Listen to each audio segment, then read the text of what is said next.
Hello दोस्तों, राधे राधे। कैसे हैं आप सब? आई होप बहुत बढ़िया होंगे। हाजिर हैं एक और नई वीडियो के साथ। तो आज की वीडियो में हम बात करेंगे एग्जिट एग्ज़ाम से रिलेटेड, ठीक है।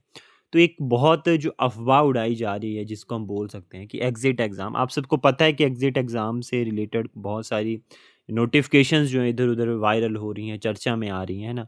तो एग्जिट एग्ज़ाम आप सबको पता है कि एक ऐसा एग्ज़ाम जो कंडक्ट करवा करवा रहा था पीसीआई, जो कि हालांकि अभी तक कंडक्ट नहीं हुआ है, लेकिन कंडक्ट करवा रहा था पीसीआई की जो हमारे डी फार्मेसी स्टूडेंट्स के लिए था, है ना? जो कि 2 इयर्स का कोर्स रहता है, diploma course D pharmacy students के लिए था कि डी फार्मेसी स्टूडेंट में जो करप्शन हो रहा है, लाइक ऐसे ही नॉन अटेंडिंग स्टूडेंट्स एडमिशन लेके जो है वो लाइसेंस ले रहे हैं और फिर क्या कर रहे हैं, उस लाइसेंस को के मदद से जो है एक शॉप खोल रहे हैं अपनी, ठीक है?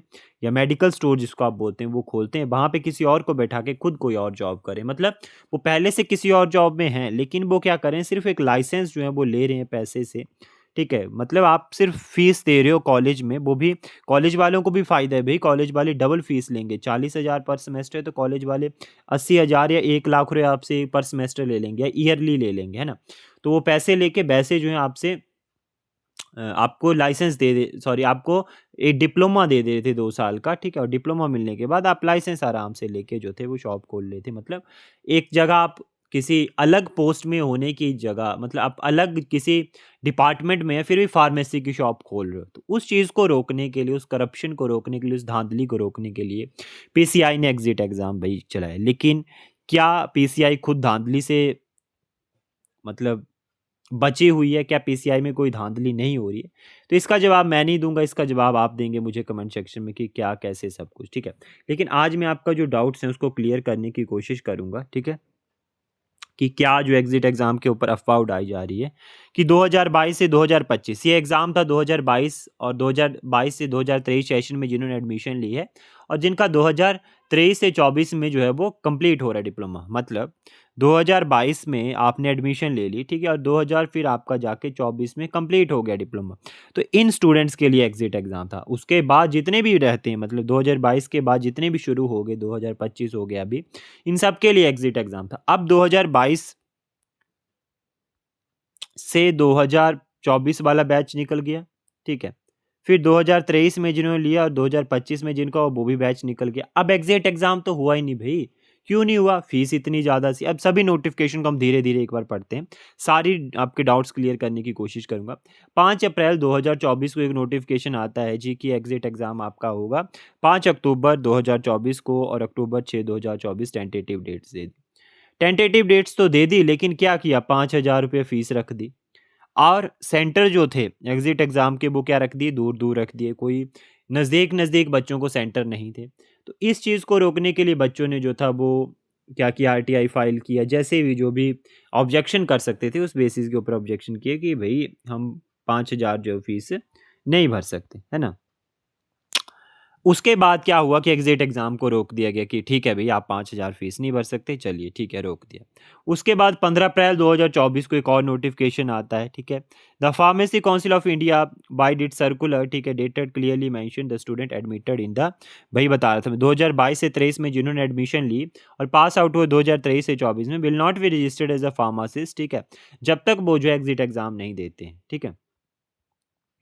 तो यहाँ पे Srimanta Sankardev university of health sciences, ठीक है, notification date 28 posted notice of exit exam for दो student which were already completed diploma in pharmacy courses 21-23 academic session at their official website, ठीक है। जिन्होंने 21 से 23 में जो है वो एग्जिट मतलब जो कर लिया था क्लियर अपना कोर्स, उनका क्या मतलब, उनके लिए उन्होंने पूछा। तो यहाँ पे जो था वो नोटिफ़िकेशन फिर कोर्ट ने जो था इस सब चीज़ों को क्लियर करते हुए बताया था कि जो 2022 और 2023 में जो है वो एडमिशन्स ले रहे हैं, उनका एग्ज़िट एग्ज़ाम होगा, है ना? और ये मतलब एग्ज़िट एग्ज़ाम क्यों लिया जा रहा है कि एक अपनी फार्मेसी एजुकेशन को जो है वो मतलब जो है वो उसको एक समानता देने के लिए, फार्मेसी एजुकेशन को एक एक हाई लेवल पे ले जाने के लिए एग्ज़िट एग्ज़ाम था। ये सारी चीज़ें एक नोटिफ़िकेशन ये आता है ना?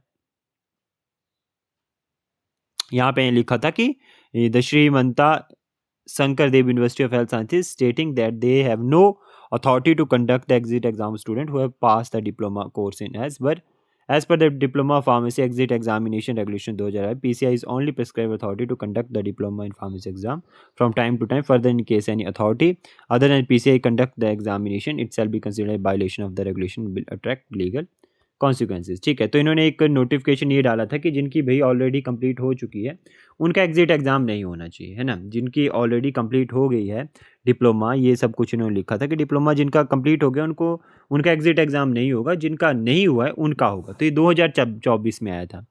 अब उसके बाद आता है एक और नोटिफिकेशन आपके पास जो 7 अगस्त 2025 अभी 25 में आता है। देखिए 2023 से एग्जिट एग्ज़ाम का एक हल्ला पड़ गया था, मतलब एक नोटिफिकेशन रिलीज़ होने लग पड़े थे। तब से जो था स्टार्ट हो गया था कि भाई एग्जिट एग्ज़ाम हो गए, मतलब 22 के बीच से 23 तक, ठीक है। लेकिन 25 तक आते-आते भी एग्जिट एग्ज़ाम नहीं हुआ, है ना। और अभी 25 में क्या बोला गया कि all state pharmacy council are hereby requested to issue a registration certificate to the pass student 2022 से 23। अब देखिए भाई 2022 से 23 स्टूडेंट है, 2025 हो गया, वो भी तो कुछ काम करेंगे, वो भी तो जॉब लेंगे, वो भी तो कोई एग्ज़ाम भरेंगे, है ना।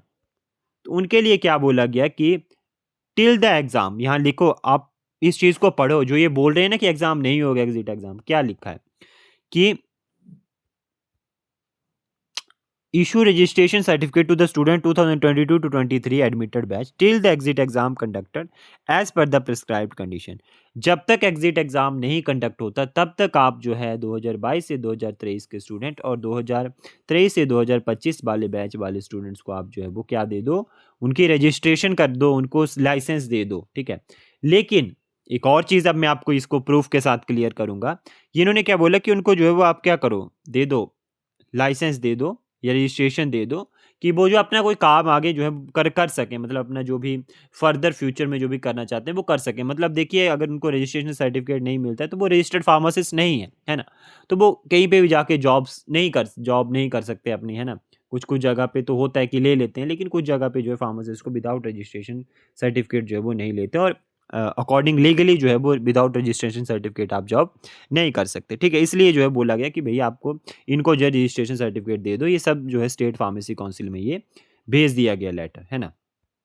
अब जो बोल रहे हैं कि यहाँ पे भाई आपका जो है वो एग्जिट एग्ज़ाम नहीं होगा, या 2022 से 2025 तक जितने भी स्टूडेंट्स निकल गए हैं या जो भी है उनका एग्ज़ाम नहीं होगा, तो मैं आपको एक और चीज़ यहाँ पे क्लियर कर देता हूँ। आप किसी भी अपनी स्टेट फार्मेसी काउंसिल की साइट के ऊपर जाना, मेरे पास ही अपनी HPSC चूँकि हिमाचल प्रदेश फार्मेसी काउंसिल की है, ठीक है।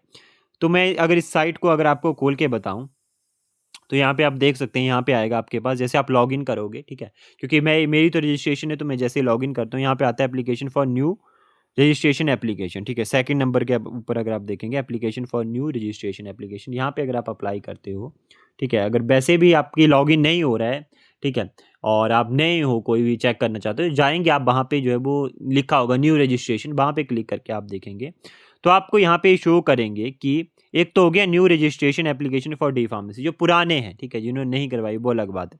लेकिन application form for provisional registration certificate D pharmacy candidate 2022 से 2023, जो 2022 से 2023 में फार्मेसी स्टूडेंट ने जो है वो डी फार्मेसी की, उनके लिए प्रोविजनल रजिस्ट्रेशन का मतलब होता है कि टेम्परेरी रजिस्ट्रेशन, आपकी परमानेंट रजिस्ट्रेशन नहीं हो रही है, टेम्परेरी रजिस्ट्रेशन हो रही है। टेम्परेरी रजिस्ट्रेशन का मतलब कि जब तक आप एग्जिट एग्जाम नहीं देते हैं तब तक आपकी रजिस्ट्रेशन होगी, ठीक है। जब तक आपका एग्जिट एग्जाम क्लियर नहीं होता तब तक, मतलब जब तक होता नहीं है, ठीक है, तब तक रजिस्ट्रेशन आपकी होगी। जब से होना शुरू हो जाएगा उसके बाद आपको क्लियर करना पड़ेगा परमानेंट रजिस्ट्रेशन के लिए, ठीक है जी। तो ये नोटिफिकेशन में लिखा हुआ था। जो आपको अफवाहें उड़ा रहे हैं कि नहीं होगा एग्जिट एग्जाम, अफवाहों में ना आए। और जो भी नए स्टूडेंट्स जो हैं वो अभी 2025 में पढ़ रहे हैं, ठीक है, या 2024-25 का बैच है, 2023-25 का बैच है, जो भी है, सब जो है अपने एग्जाम की प्रिपरेशन भी साथ साथ में करते रहे एग्जिट एग्जाम की, ठीक है। देखिए आपको सिलेबस के साथ साथ ही पढ़ना होता है, कोई बहुत टफ एग्जाम नहीं आएगा आपका सॉरी। जस्ट आपकी नॉलेज को चेक करने के लिए होगा कि आप फार्मासिस्ट की पोस्ट के लिए एलिजिबल हैं, आप फार्मासिस्ट बन सकते हैं, आपको रजिस्ट्रेशन सर्टिफिकेट देना चाहिए, नहीं तो बहुत टफ पेपर आपका नहीं आएगा, ठीक है। तो आप जो है वो साथ साथ में पढ़ते रहें, ठीक है, किसी की अफवाहों पे ध्यान ना दें। मैं आपको पहले से ये चीज़ क्लियर करता हूँ, है ना। और दूसरी बात ये है कि ये सारी चीज़ें मैंने आपको इसलिए बताई ताकि आपको जो है वो इन सब चीज़ों से के बारे में जो है वो पता चल सके और मैं आपको प्रूफ़ के साथ लेके आया। मैंने एक बार इसको चेक किया था अपनी साइट के ऊपर, जो Himachal Pradesh state pharmacy council की साइट है, उसके ऊपर चेक करके फिर आप सबको जो है वो बताया है, ठीक है? तो एग्ज़िट एग्ज़ाम के बारे में ये सारी जो थी डिटेल्स थी, तो आप इसको जो है वो देख सकते हैं। कोई भी क्वेरीज़ फिर आपकी रहती है तो आप जो है हमसे पूछ सकते हैं, ठीक है? और आपको क्या लगता है कि एग्ज़िट एग्ज़ाम होगा, नहीं होगा, ये सब चीज़ें आप लिखेंगे। मतलब आगे फर्दर होगा या नहीं होगा, क्योंकि अभी तक जो भी नोटिफ़िकेशन है उसके अकॉर्डिंग होगा ही होगा, ठीक है? लेकिन आपको क्या लगता है? अब देखिए पीसीआई पे खुद इतना सारा भ्रष्टाचार फैला हुआ है। ऐसा भी नहीं हमें पता कि जो पीसीआई के पोस्टों पे बैठे हुए हैं वो सच में उन्होंने फार्मेसी की है, नहीं की है। जिस तरीके से धांधलियाँ पीसीआई के इसमें हो रही हैं, फार्मेसी काउंसिल में जिस जिस तरीके से धांधलियाँ हो रही हैं जो कि नहीं होनी चाहिए। देखिए जब कोई एक हेड जो ऊपर बैठा है वही धांधलियाँ कर रहा है, तो आगे पीसीआई की रेगुलेशंस एजुकेशन के ऊपर क्या इफ़ेक्ट पड़ेगा इसका कुछ पता नहीं है अभी तक।